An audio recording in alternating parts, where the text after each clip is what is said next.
Humans first went to the moon about 50 years ago with the Apollo mission. After a long time, humans have not tried to go to the moon again. Most recently, the U.S. space agency NASA has sent humans to the moon again. This mission is called Artemis 2. This is the first human mission to the moon since 1972. The astronauts of the Artemis 2 mission have witnessed some scenes on the far side of the moon that no human has ever seen before. Through this mission, they have created a new record for going the farthest from Earth. Let's start by discussing why NASA is sending humans to the moon again. Many may think that the Artemis 2 mission will go directly to the moon and land. But the reality is a little different. Artemis 2 is a flyby mission. That is the main goal of this mission, is to take humans to the lunar orbit and return them safely to Earth.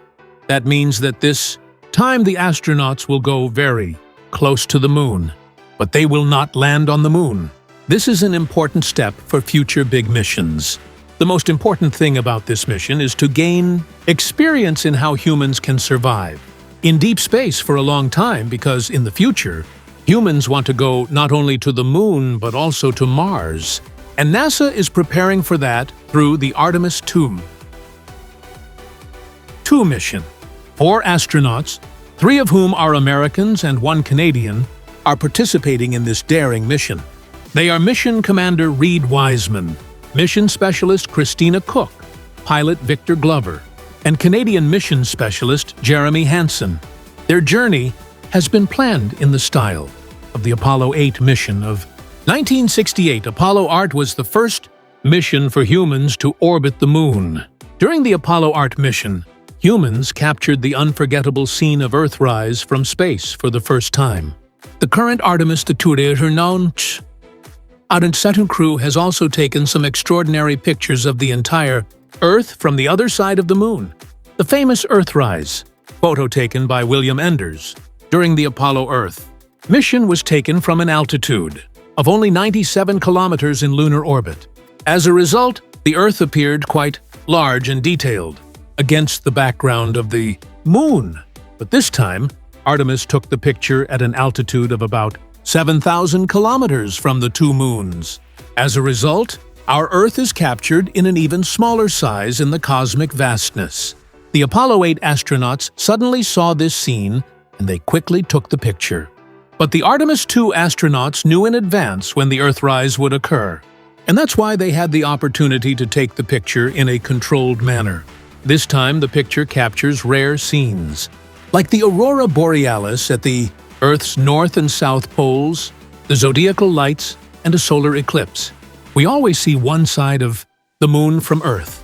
This is because the moon is tidally locked with the Earth. This means that the moon rotates once on its axis every time it orbits the Earth. As a result, this side of the moon always faces the Earth. We usually call the other side of the moon the dark side of the moon. But that side is actually not dark at all. The correct name for the side that is usually meant by the dark side of the moon is the far side of the moon. The far side is named so because that side is never seen from Earth. Among the past lunar missions, in 1959, the Soviet Luna 3 first took pictures of the far side of the moon. Later, many orbiters and flyby missions also mapped that side in detail, and the astronauts of the Apollo missions were the first to see it with their own eyes. According to the schedule and altitude of the past Apollo missions, many parts of the far side of the moon were not fully illuminated, so it could not be seen completely. However, currently, the astronauts of the 2 Artemis missions have had the opportunity to see the far side of the moon in a fully illuminated state for the first time, due to traveling in orbits far from the moon, which was not seen by any human in the past. NASA's current lunar mission, Artemis, is sending people to the moon not just to visit, but also to prepare for living on the moon. The main purpose of living on the moon is to prepare for conducting complex missions to Mars, so it can be said that this lunar mission is basically the victory of Mars, the name of the spacecraft that humans used to go to the moon in the Artemis program is Orion. It is called the MCV or Multipurpose Crew Vehicle. Although the spacecraft has a capacity of 6 people, 4 astronauts have been transported. This MCB can be used to travel deep into space. In the future, humans will also use the Orion spacecraft to go to Mars. The Orion MCB was built by the famous American weapons manufacturer Lockheed Martin. The rocket with which this Orion capsule was launched is called the SLS rocket. The construction of the rocket began in 2011. It is currently the most powerful rocket in the world. The SLS rocket is far superior in all aspects to the legendary Saturn V rocket used in the Apollo program.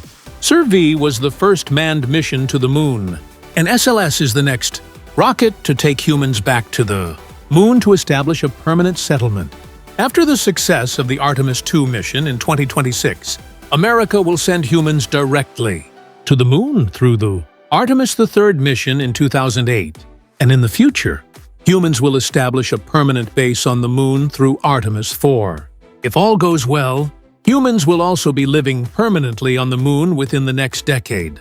A major difference between the Apollo mission and the Artemis mission is a moon station. A space station orbiting the moon will be built on the model of the International Space Station. It is called the Lunar Gateway. This station will work to maintain strong communication with Earth during lunar missions. The Gateway project will be built in a joint effort by NASA, the Canadian Space Agency, the European Space Agency, and the Japanese Aerospace Exploration Agency. The Gateway will be built in such a way that the station can be expanded as needed as the scope of the mission increases. The construction of this station will begin in 2027 by sending its engine and a 55-ton compartment into space. The human habitation room and logistics unit will be built from Earth and later attached to the station. Then, gradually, many more parts will be added to the station.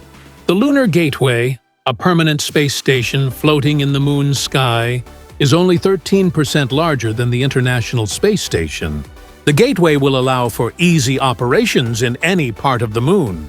There will also be a system for conducting multiple missions simultaneously from this station.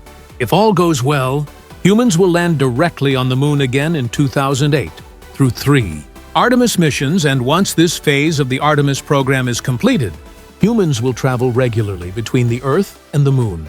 There are plans to build a base camp on the moon by 2030. The possible location for the camp is the Shackleton crater at the south pole of the moon. This crater is about 20 kilometers in diameter and about 3 kilometers deep. There is a special reason for building a camp in this dark crater. Scientists believe that there is a reserve of water in the form of ice at the bottom of the Shackleton crater. When the chemical structure of water breaks down, hydrogen and oxygen are obtained, and it is possible to produce rocket fuel by liquefying these 2 elements. Then a rocket launched from Earth could land on the moon, collect fuel from there, and travel to a more distant destination. If it is possible to find water on the moon's surface, the moon could be used as a gas station during interplanetary travel. According to NASA's assessment, the moon could contain about 1 billion metric tons of ice. Finding that water will be a major task at the beginning of the Artemis program. Humans have been to the moon several times in the past,